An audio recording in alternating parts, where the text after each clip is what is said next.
نحمده ونصلي على رسوله الكريم اما بعد فاعوذ بالله من الشيطان الرجيم بسم الله الرحمن الرحيم رب اشرح لي صدري ويسر لي امري واحلل عقدة من لساني يفقهوا قولي۔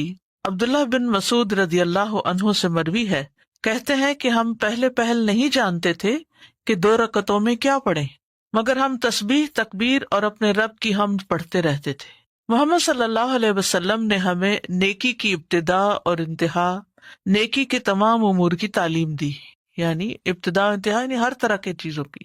آپ نے فرمایا جب تم ہر 2 رکعتوں کے بعد بیٹھو تو یہ پڑھو، التحیات للہ والصلوات والطیبات السلام علیک ایھا النبی ورحمۃ اللہ وبرکاتہ، السلام علینا وعلی عباد اللہ الصالحین، اشہد ان لا الہ الا اللہ واشہد ان محمدا عبدہ ورسولہ۔ اور تم میں سے ہر آدمی وہ دعا منتخب کرے جو اسے زیادہ اچھی لگے، پھر وہ اللہ عز و جل سے دعا کرے۔ شیخ البانی کہتے ہیں کہ اس حدیث میں ایک اہم فائدہ یہ ہے کہ پہلے تشہد میں بھی دعا کرنا جائز ہے، یعنی 4 رکعتیں آپ پڑھ رہے ہیں تو آپ نے تشہد کے بعد اگر کوئی دعا کرنی ہے تو اس وقت بھی دعا کر سکتے ہیں۔ تیسری رکعت پڑھنا، تیسری رکعت کے لیے اٹھنا، یہ ہے نمبر 10۔ زمین پر ٹیک لگا کر اٹھنا، جیسے پہلی رکعت کے بعد اٹھتے ہوئے زمین پر ٹیک لگائی تھی، ایسے ہی دوسری رکعت اور تشہد کے بعد زمین پر ٹیک لگا کر اٹھنا چاہیے۔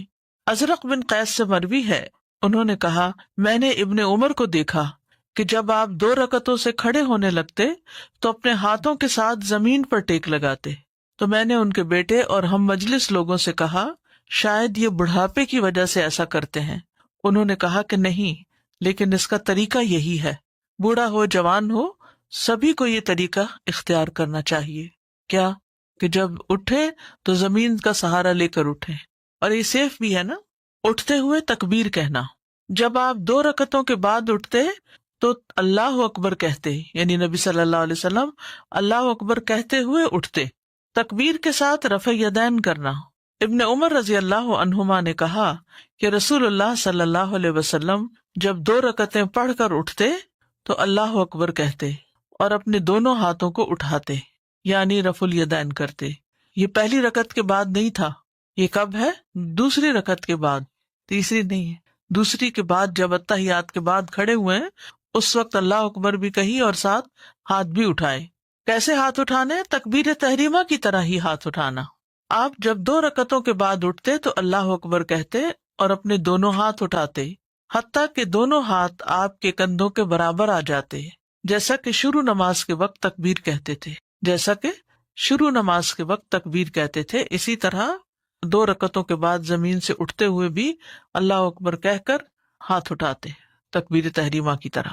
ابو ہریرہ رضی اللہ عنہ سے روایت ہے، انہوں نے کہا کہ رسول اللہ صلی اللہ علیہ وسلم جب نماز کے لیے تکبیر کہتے تو اپنے دونوں ہاتھوں کو کندھوں کے برابر لے جاتے، دونوں ہاتھوں کو کندھوں کے برابر لے جاتے، اور جب رکوع کرتے تو اسی طرح کرتے، اور جب رکوع سے سجدے کے لیے سر اٹھاتے تو اسی طرح کرتے، یعنی رفع الیدین کرتے، اور جب 2 رکعتوں کے بعد اٹھتے تو اسی طرح کرتے۔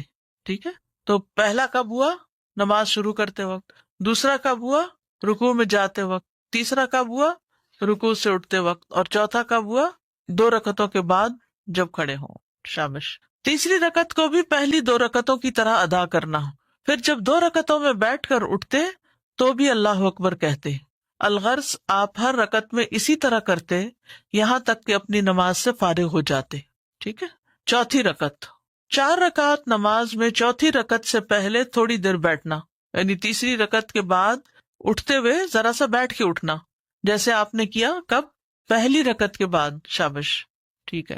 پھر وہ تیسری رکعت کے لیے اٹھے۔ یہ تشہد اولیٰ بھی اسی طرح نماز کا رکن ہے جس طرح اس کے بعد والا۔ اسی طرح اس وقت بھی جلسہ استراحت کرے جب وہ چوتھی رکعت کے لیے اٹھنے کا ارادہ کرے۔ تیسری رکعت کے لیے اٹھتے وقت تو آپ اتحیات سے اٹھ رہے ہیں، تو چوتھی رکعت سے پہلے آپ جلسہ استراحت سے اٹھیں گے، اس میں کچھ بھی نہیں پڑھنا ہوتا، لیکن وہ کھڑا ہونے سے پہلے اپنے بائیں پاؤں پر سیدھا ہو کر بیٹھ جائے۔ کہاں بیٹھنا ہے؟ بائیں پاؤں کے اوپر، یہاں تک کہ ہر جوڑ اپنی جگہ کی طرف لوٹ جائے۔ یعنی ہر جوڑ اپنی اپنی جگہ پر آ جائے. جب سکون سے بیٹھیں گے تو آ ہی جائے گا. مالک بن حویرث اللیثی کہتے ہیں کہ انہوں نے نبی صلی اللہ علیہ وسلم کو نماز پڑھتے دیکھا. جب آپ اپنی نماز کی طاق رکعت میں ہوتے تو اس وقت تک نہ اٹھتے جب تک سیدھے ہو کر اچھی طرح بیٹھ نہ لیتے. یعنی سجدے سے اٹھ کر ذرا سا ٹک کے بیٹھ کے پھر آپ کھڑے ہوتے. زمین پر سہارا لیتے ہوئے اٹھنا، زمین پر سہارا لیتے ہوئے اٹھنا. پھر وہ اپنے ہاتھوں کا سہارا لیتے ہوئے کھڑا ہو جیسا کہ اس نے دوسری رکعت میں اپنے لیے کیا تھا. صرف اللہ اکبر کہہ کر چوتھی رکعت کے لیے اٹھنا، رفع یدین نہیں کرنا. یہ پانچواں رفع یدین نہیں ہے، صرف 2 رکعتوں کے بعد ہوتا ہے، تیسری رکعت شروع کرنے سے پہلے، ورنہ نہیں. جب آپ چوتھی رکعت کے لیے اٹھنے کا ارادہ کرتے تو اللہ اکبر کہتے. یہی حکم آپ صلی اللہ علیہ وسلم نے اس شخص کو بھی دیا جس نے اپنی نماز کو بگاڑ لیا تھا. ٹھیک ہے نا، جس نے اپنی نماز کو بگاڑ لیا تھا. ابو سلمہ سے روایت ہے کہ ابو ہریرہ رضی اللہ عنہ انہیں نماز پڑھاتے تو جب بھی رکوع اور سجدے کے لیے جھکتے اور سجدے سے اٹھتے تو اللہ اکبر کہتے. جب نماز سے فارغ ہوتے تو فرماتے اللہ کی قسم یقیناً میں اپنی نماز میں تم سب سے بڑھ کر رسول صلی اللہ علیہ وسلم کے مشابہ ہوں. وہ نماز بگاڑنے والا کون تھا؟ جو جلدی جلدی پڑھا تھا. اور 3 دفعہ آپ نے اس سے کہا کہ صلی فإنک لم تصلی، جاؤ نماز پڑھو، تم نے نماز نہیں پڑھی، کیونکہ وہ ٹھیک سے نہیں پڑھ رہا تھا. سورۃ الفاتحہ کی قرات کرنا، یہ کون سی رکعت ہے؟ چوتھی.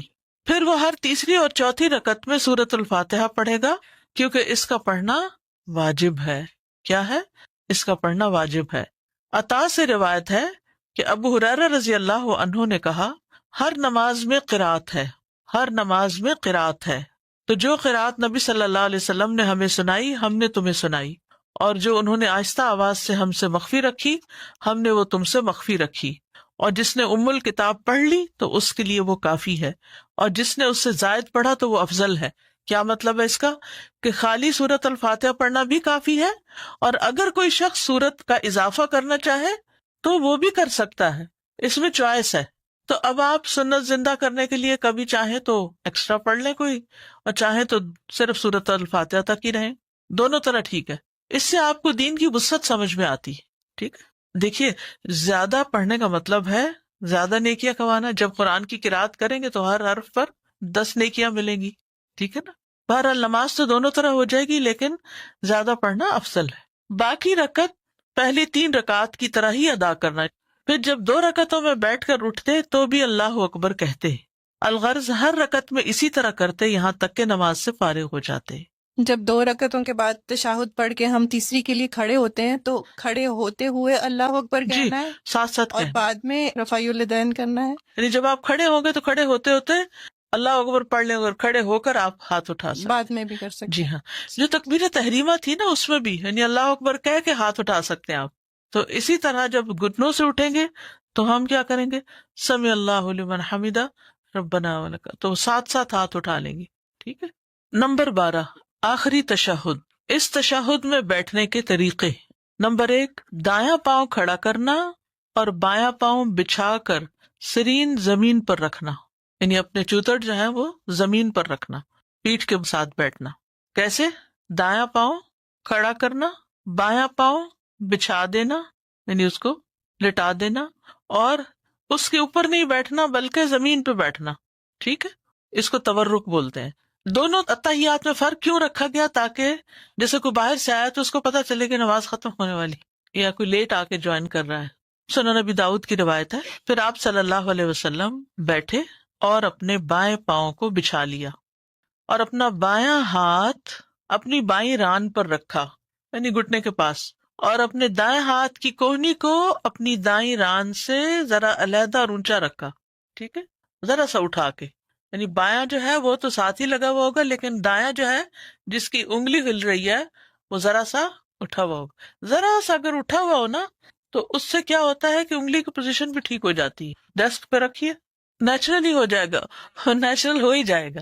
جی بایاں نہیں اٹھانا، بایاں تو گھٹنے کے پاس ہی رہے گا اوپر ران پر. جی انگلیاں موڑے تو یہ 3 انگلیاں موڑے تو تبھی ہوتا ہے. جی آپ دیکھیے کہ مختلف کلچر میں طرح طرح کی ایکسرسائزز اور میڈیٹیشن کے طریقے ہیں. کبھی وہ کہتے ہیں یوں انگلیاں پکڑ لیں، اور کبھی انگلیاں کھڑی کر لیں، کبھی یوں اسٹریچ کریں، کبھی تو ہمیں نماز کے اندر کس طرح کے یہاں یہ 3 انگلیاں اس طرح رکھیں، اس طرح رکھیں، اٹھا کے رکھیں، ہر چیز کے پیچھے ایک حکمت ہے. اور اگر انسان صحیح صحیح وہ سب کچھ کرتا جائے تو معلوم نہیں کتنے ہی دنیا کے فائدے، ہیلتھ کے کتنے بینیفٹس اس کو ملے. کیونکہ عام ایکسرسائزز میں ہمارے جسم کے جو اندر کے اعضاء ہیں نا وہ سارے نہیں حرکت کرتے، لیکن نماز ایک ایسی چیز ہے کہ جس میں صرف ظاہر نہیں، ہمارے جو جیسے اسٹمک ہے، لیور ہے، یہ سارا بھی جیسے ہم سجدے میں الٹتے ہیں تو ان کی بھی ایکسرسائز ہو جاتی ہے. کیونکہ الٹ کے پھر ہم کافی دیر تسبیحات کرتے ہیں تو اتنی دیر ان کی پوزیشن اور ہو جاتی ہے، سرکولیشن بہتر ہو جاتی ہے. تو بے شمار فائدے، اور ہم ان فائدوں کی خاطر تو نماز نہیں پڑھتے. نماز جو ہے وہ نجات کا راستہ ہے اور فلاح کی کنجی ہے نا، یعنی حی علی الفلاح ہے نا، فلاح ہی فلاح ہے. نمبر 12، آخری تشہد. اور وہ اپنے بائیں پہلو پر سرین کے بل بیٹھے اور اپنے مقد پر بیٹھے. ٹھیک ہے، یعنی زمین پہ بیٹھے. جب آپ صلی اللہ علیہ وسلم 2 سجدوں سے کھڑے ہوتے تو اللہ اکبر کہتے اور رفع الیدین کرتے، یہاں تک کہ آپ اپنے ہاتھوں کو اپنے کندھوں کے برابر لے جاتے، جیسا کہ آپ نماز شروع کرتے وقت کرتے تھے. پھر اسی طرح آپ کرتے تھے یہاں تک کہ جب وہ رکعت آتی جس میں نماز ختم ہو جاتی ہے، یعنی آخری رکعت، آپ اپنے پاؤں کو آگے کر دیتے اور سرین کے بل اپنے پہلو پر بیٹھتے، پھر سلام پھیر لیتے. اب اس میں یہ ہے کہ جب نیچے بیٹھنا ہوتا ہے نا تو پاؤں خود بخود ذرا سا آگے کو نکل جاتا ہے. ٹھیک ہے نا، یعنی جب پاؤں پر بیٹھتے ہیں تو پاؤں سمٹا ہوا ہوتا ہے، لیکن جب نیچے بیٹھتے ہیں تو پاؤں تھوڑا سا آگے کو، رائٹ لیگ کے اندر تھوڑا سا پنجہ سا آ جاتا ہے. ٹھیک ہے، تو کوئی حرج نہیں. نمبر 2، بایاں پاؤں امیجن کیجئے ساتھ ساتھ دائیں ران اور پنڈلی کے درمیان کرنا. بایاں پاؤں دائیں ران اور پنڈلی کے درمیان کرنا. عامر بن عبداللہ بن زبیر اپنے والد سے روایت کرتے ہیں، انہوں نے کہا رسول اللہ صلی اللہ علیہ وسلم جب نماز میں بیٹھتے تو اپنا بایاں پاؤں اپنی ران اور اپنی پنڈلی کے درمیان کر لیتے، یہ جو ابھی میں نے پوزیشن بتائی، اور اپنا دایاں پاؤں بچھا لیتے. دایاں پاؤں کھڑا نہیں کرتے تھے بلکہ پیچھے کر لیتے، اور اپنا بایاں ہاتھ اپنے بائیں گھٹنے پر اور دایاں ہاتھ دائیں ران پر رکھ لیتے تھے اور اپنی شہادت والی انگلی سے اشارہ کرتے تھے. اب آپ دیکھیے کہ جب آپ اس طرح بیٹھتے ہیں نا تو آپ کا دایاں ہاتھ آپ کے دائیں گھٹنے تک نہیں پوری طرح جاتا، اور ویسے بھی آپ نے اس کا 53 بنانا ہوتا ہے تو وہ آپ گھٹنے کے اوپر نہیں رکھیں گے، اس میں تو انگلی کہاں چلی جائے گی، زمین کی طرف چلی جائے گی. تو آپ اس کو اوپر رکھیں گے، بائیں ہاتھ سے بایاں گھٹنا تھامیں گے، لیکن رائٹ ہینڈ جو ہے اس کی پوزیشن کیا ہوگی، ران ہوگی، ران کے اوپر رکھیں گے، ٹانگ پہ رکھیں گے. ہپ پہ جب پریشر آئے گا نا تو یہ پوزیشن خود ہی بن جائے گی، تو اس وقت آپ کو یہ سبق یاد آ جائے گا، او ہو اچھا ایسے کرنا تھا. رسول اللہ صلی اللہ علیہ وسلم جب نماز میں بیٹھتے تو اپنا بایاں پاؤں اپنی ران اور پنڈلی کے درمیان کر لیتے، دایاں پاؤں بچھا لیتے. اب پہلے تو کھڑا کرتے نا، اب یہاں دایاں بچھا ہوا پیچھے کو ہے، اور اپنا بایاں ہاتھ اپنے بائیں گھٹنے پر ٹھیک ہے، اور اپنا دایاں ہاتھ اپنی دائیں ران پر رکھ لیتے اور اپنی شہادت والی انگلی سے اشارہ کرتے. تیسری پوزیشن، دونوں پاؤں ایک جانب نکالنا. یہ یاد رکھیے کہ گھٹنا زمین پر ہی رہنا چاہیے. ٹھیک ہے، یعنی یوں کر کے دونوں پاؤں ایک طرف آ جائیں گے، بس اس میں اسٹینڈنگ نہیں ہے نا، ہاتھ اسی طرح ہی ہے. غور سے حدیث سنیے. محمد بن عمر عامری سے مروی ہے، کہتے ہیں کہ میں اصحاب رسول صلی اللہ علیہ وسلم کی ایک مجلس میں تھا تو وہاں رسول اللہ صلی اللہ علیہ وسلم کی نماز کا ذکر شروع ہو گیا. ابو حمید رضی اللہ عنہ نے کہا اور مذکورہ حدیث کا کچھ حصہ بیان کیا، اور اس میں کہا آپ صلی اللہ علیہ وسلم جب رکوع کرتے تو اپنی ہتھیلیوں سے اپنے گھٹنوں کو پکڑ لیتے اور اپنی انگلیوں کو کھول لیتے اور اپنی کمر کو دوہرا کرتے، یعنی بینڈ کرتے. سر نہ تو اٹھایا ہوتا تھا اور نہ اپنے رخسار کو ادھر ادھر موڑا ہوتا تھا، بلکہ سیدھا قبلہ رخ ہوتا. مزید کہا جب 2 رکعتوں کے بعد بیٹھتے تو اپنے بائیں پاؤں کے تلوے پر بیٹھتے اور دائیں کو کھڑا کر لیتے، اور جب چوتھی رکعت میں بیٹھتے تو اپنی بائیں ران کو زمین پر ٹکا دیتے اور دونوں پاؤں ایک جانب نکال لیتے. ٹھیک ہے. اچھا، اس میں بڑی سہولت ہے ان لوگوں کے لیے جن کا جسم بھاری ہو، یا بعض لوگ ایسے ہوتے ہیں کہ ان کے پاؤں کی انگلیاں سیدھی برابر نہیں ہوتی، یوں نہیں ہوتی بلکہ یوں ہوتی ہیں. اب جب وہ زمین پہ ٹکاتے ہیں اس طرح کرتے ہیں تو انگوٹھا اور ساتھ والی انگلی تو لگتی ہے، باقی سب انگلیاں اٹھی ہوئی ہوتی ہیں، اور اس میں 2 انگلیوں کے اوپر پورا بوجھ آ رہا ہو تو بڑی مشکل بھی ہو جاتی. ٹھیک ہے، تو دونوں پاؤں ایک طرف نکل جائے تو آسانی ہو جاتی ہے۔ تشہد میں دعا کی اہمیت، یہ بڑا اہم مقام ہے دعا کرنے کا، جس سے اکثر لوگ غافل ہیں، انہیں پتہ ہی نہیں کہ یہ کتنی قبولیت کا وقت ہے۔ ابو امامہ رضی اللہ عنہ سے روایت ہے، کہتے ہیں کہ رسول اللہ صلی اللہ علیہ وسلم سے پوچھا گیا، اے اللہ کے رسول، کون سی دعا زیادہ سنی جاتی ہے؟ آپ نے فرمایا رات کے آخری حصے میں اور فرض نمازوں کے آخر میں، فرض نمازوں کے آخر میں سلام سے پہلے مانگی جانے والی دعا۔ دبر الصلاۃ، عربی عبارت دیکھیے، قال جوف اللیل الآخری، یہ ہے اوپر، ودبر الصلاۃ المکتوبات، اور ظاہر سے معلوم ہوتا ہے کہ دبر الصلاۃ سے مراد سلام پھیرنے سے پہلے۔ یہ معنی کیوں لیا گیا ہے؟ دبر کا لفظ دو چیزوں پہ بولا جاتا ہے۔ نمبر ایک، کسی چیز کے آخری حصے پر، دبر پیٹھ کو کہتے ہیں نا، اور نمبر دو جو آخر سے پہلے ہو اس پر بولا جاتا ہے۔ اور دبر کا لفظ نماز کے متعلق وارد ہوا ہے، اس سے مراد نماز کا بعد والا حصہ ہے، نماز ہی کا بعد والا حصہ، نہیں سمجھ آئی؟ یعنی نماز کا بالکل آخری حصہ سلام سے پہلے۔ اور یہ لفظ مطلق آیا ہے، یہ بھی ایک رائے ہے کہ یہ لفظ جو ہے دبر الصلاۃ، یہ اوپن ہے، بس اس میں نماز میں سلام پھیرنے سے پہلے کا حصہ اور بعد کا حصہ بھی داخل ہے۔ یعنی اگر کسی نے پہلے نہیں دعا پڑھی یا کم اس کو یاد ہے تو سلام پھیرنے کے بعد بھی وہ مانگے گا تو یہ بھی قبولیت کا وقت ہے۔ قال ابن القیم رحمہ اللہ، ابن قیم رحمہ اللہ زاد المعاد میں کہتے ہیں کہ احادیث کے الفاظ دبر الصلاۃ سے مراد سلام سے پہلے اور سلام کے بعد دونوں ہو سکتے ہیں، سلام سے پہلے بھی اور سلام کے بعد بھی۔ ابن تیمیہ سلام سے پہلے ہونے کو ترجیح دیتے تھے، ابن قیم ہی کہتے ہیں، تو میں نے ان سے اس کے بارے میں سوال کیا، استفسار کیا، اس کی وضاحت چاہی، تفسیر مانگی۔ استفسار کا کیا مطلب ہے؟ تفسیر طلب کی۔ تو انہوں نے کہا کسی بھی چیز کی دبر اسی میں شامل ہوتی ہے، کسی بھی چیز کی دبر اس میں شامل ہوتی ہے، جیسے دبر الحیوان، حیوان کی پیٹھ حیوان ہی میں شامل ہے۔ اہل علم اس بارے میں ایک اصول ذکر کرتے ہیں کہ اگر احادیث میں دبر الصلاۃ کی قید کے ساتھ آنے والے تسبیح، تحمید، تکبیر اور آیت الکرسی یا معوذات جیسے ذکر و اذکار ہوں تو اس وقت دبر الصلاۃ سے مراد نماز کے بعد کا وقت ہوگا، کیونکہ سبحان اللہ، الحمدللہ، اللہ اکبر اور آیت الکرسی وغیرہ ہم کہاں پڑھتے ہیں؟ نماز کے اندر نہیں پڑھتے بلکہ باہر پڑھتے ہیں۔ اور اگر دبر الصلاۃ کی قید کے ساتھ آنے والی نصوص دعا پر مشتمل ہو تو پھر دبر الصلاۃ سے مراد نماز کا آخری حصہ یعنی سلام سے پہلے کا وقت ہوگا، یعنی باقی دعائیں سلام سے پہلے اور آیت الکرسی اور تسبیحات وغیرہ سلام کے بعد۔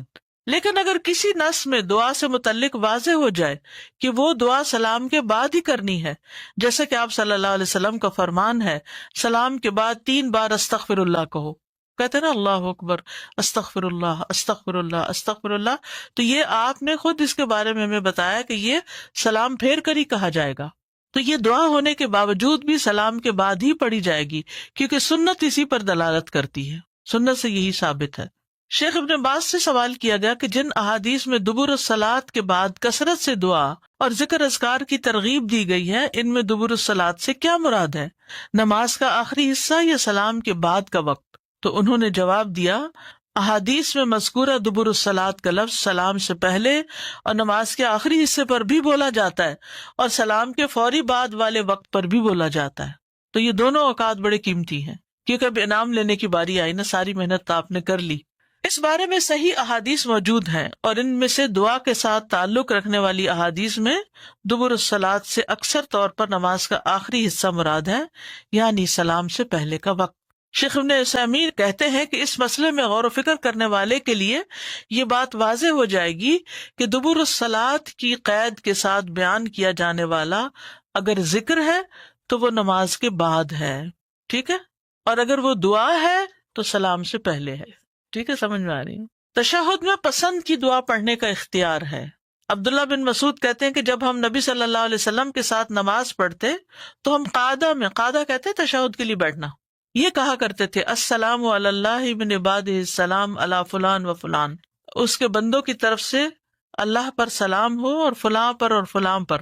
تو نبی صلی اللہ علیہ وسلم نے فرمایا یہ نہ کہو اللہ پر سلام ہو، کیونکہ اللہ تو خود سلام ہے، یعنی لوگ اللہ کو سلام بھیجنے لگتے تھے اس وقت، تو آپ نے اس سے منع کیا کہ اللہ تعالیٰ تو خود السلام ہے، بلکہ یہ کہو التحیات للہ والصلوات والطیبات السلام علیکہ ایھا النبی آخر تک. اس کے بعد دعا کا اختیار ہے، جو اسے پسند ہو وہ مانگے. یعنی درود شریف تو آبویسلی پڑھنا ہوگا، کیونکہ درود شریف کے بغیر نماز نہیں ہوتی. اپنے نفس پر کیے ظلم کو تسلیم کرتے ہوئے بخشش مانگنا. ابو بکر صدیق رضی اللہ عنہ سے روایت ہے کہ انہوں نے رسول اللہ صلی اللہ علیہ وسلم سے کہا، مجھے ایسی دعا سکھا دیں جو میں اپنی نماز میں مانگا کروں. آپ نے فرمایا، کہو اللہم انی ظلمت نفسی ظلما کثیرا ولا یغفر الذنوب الا انت. اگلے پچھلے ظاہر گناہوں کی معافی کا سوال. آپ آخر میں تشہد اور سلام کے درمیان فرماتے اللہم اغفر لی ما قدمت وما اخرت، آخر تک. 4 چیزوں کی پناہ. رسول اللہ صلی اللہ علیہ وسلم نے فرمایا، جب تم میں سے کوئی آخری تشہد پڑھ کر فارغ ہو تو اللہ سے 4 چیزوں کی پناہ مانگے. اللہم انی اعوذ بک من عذاب جہنم ومن عذاب القبر ومن فتنۃ المحیا والممات ومن شر مسیح الدجال. نبی صلی اللہ علیہ وسلم کا قرآن کی سورت کی طرح اس دعا کو سکھانا، یہ جو 4 چیزوں کی پناہ ہے نا. پھر طاؤس رحمہ اللہ اپنے بیٹے کو اس دعا کے نہ پڑھنے کی وجہ سے دوبارہ نماز پڑھانا کہ یہ دعا کیوں نہیں پڑھی تم نے نماز میں. امام مسلم بن حجاج فرماتے ہیں کہ مجھے طاؤس کی یہ بات پہنچی کہ انہوں نے اپنے بیٹے سے کہا کہ اپنی نماز میں کیا تم نے یہ دعا مانگی ہے؟ اس نے جواب میں کہا نہیں. تو طاؤس نے فرمایا کہ اپنی نماز دوبارہ پڑھو، کیونکہ طاؤس نے اسے 3 یا 4 راویوں سے نقل کیا کہ اتنی تاکید ہے اس دعا کے پڑھنے کی. کون سی دعا؟ اللہم انی اعوذ بک من عذاب القبر واعوذ بک من عذاب جہنم واعوذ بک من فتنۃ المسیح الدجال واعوذ بک من فتنۃ المحیا والممات. بالکل کیسی تربیت کی انہوں نے. ہماری نگاہ تو ہوتی کھایا کہ نہیں کھایا، پڑھا کہ نہیں پڑھا. نماز میں وہ نہیں، اسکول کا پڑھا یا نہیں پڑھا وہ ضرور دیکھتے ہیں، بعض تو وہ بھی نہیں دیکھتے. کسی کہنے والے نے آپ سے عرض کیا کہ آپ صلی اللہ علیہ وسلم تو قرض سے بہت ہی زیادہ پناہ مانگتے ہیں، قرضے سے. اس پر آپ نے فرمایا کہ جب کوئی مقروض ہو جائے تو جب وہ بات کرتا ہے تو جھوٹ بولتا ہے اور وعدہ کرتا ہے تو خلاف ورزی کرتا ہے. تو اس لیے قرضے سے بھی پناہ مانگنی چاہیے کہ اللہ ہمیں مقروض نہ کرنا. بخل، بزدلی اور دنیا کے فتنوں سے پناہ. سعد رضی اللہ عنہ اپنے بیٹوں کو یہ کلمات سکھاتے جس طریقے سے معلم بچوں کو سکھاتا، اور کہتے کہ رسول اللہ صلی اللہ علیہ وسلم ان کلمات کے ساتھ ہر نماز کے آخر میں پناہ طلب کرتے تھے. اللہم انی اعوذ بک من البخل، آخر تک. راوی کہتے ہیں میں نے یہ حدیث مصعب سے بیان کی تو انہوں نے اس کی تصدیق کی. اللہ سے ملاقات اور اس کے چہرے کو دیکھنے کا سوال. عطا بن صاحب نے اپنے والد سے روایت کی، انہوں نے کہا عمار بن یاسر نے ہمیں نماز پڑھائی تو مختصر نماز پڑھائی. بعض لوگوں نے ان سے کہا کہ آپ نے ہلکی یا مختصر نماز پڑھی ہے، تو انہوں نے کہا کہ اس کے باوجود کہ میں نے اس میں کئی وہ دعائیں پڑھ لی ہیں جن کو میں نے رسول اللہ صلی اللہ علیہ وسلم سے سنا ہے. جس وقت وہ کھڑے ہوئے تو لوگوں میں سے ایک شخص ان کے پیچھے گئے، وہ ابئی تھے، لیکن انہوں نے اپنے آپ کو چھپانے کی کوشش کی اور وہ دعا ان سے دریافت کی. پھر واپس آئے اور لوگوں کو اس دعا کے بارے میں بتایا، اور وہ دعا تھی اللہم بعلمک الغیب وقدرتک علی الخلق، آخر تک. اللہ کی وحدانیت کا اقرار کر کے گناہوں کی بخشش کا سوال. محجن بن الادرع روایت کرتے ہیں، وہ بیان کرتے ہیں کہ رسول اللہ صلی اللہ علیہ وسلم مسجد میں تشریف لے گئے. ایک آدمی اپنی نماز پوری کر کے تشہد پڑھنے میں مشغول تھا. اس نے کہا اللہم انی اسألک یا اللہ بانک الواحد الاحد. رسول اللہ صلی اللہ علیہ وسلم نے 3 بار فرمایا اس کو بخش دیا گیا، اس کو بخش دیا گیا، اس کو بخش دیا گیا. پھر اسماء اللہ الحسنی سے اللہ کو پکارنا. کس سے پکارنا؟ اسماء اللہ الحسنی. جیسے قرآن مجید میں آتا نا وَلِلَّهِ الْأَسْمَاءُ الْحُسْنَى فَادْعُوهُ بِهَا. اللہ کے ہیں اچھے اچھے نام، تم اسے ان ناموں سے پکارو. انس بن مالک سے روایت ہے، کہتے ہیں کہ میں رسول اللہ صلی اللہ علیہ وسلم کے پاس بیٹھا ہوا تھا اور ایک آدمی وہاں پر کھڑا نماز پڑھ رہا تھا. جب اس نے رکوع، سجدہ اور تشہد کیا تو دعا مانگنے لگا. اس نے اپنی دعا میں کہا اللہم انی اسألک بان لک الحمد لا الہ الا انت، آخر تک. پھر رسول اللہ صلی اللہ علیہ وسلم نے اپنے صحابہ سے فرمایا کیا تم جانتے ہو کہ اس نے کن لفظوں میں دعا مانگی؟ انہوں نے کہا اللہ اور اس کا رسول ہی سب سے زیادہ جانتے ہیں. آپ نے فرمایا اس ذات کی قسم جس کے ہاتھ میں میری جان ہے.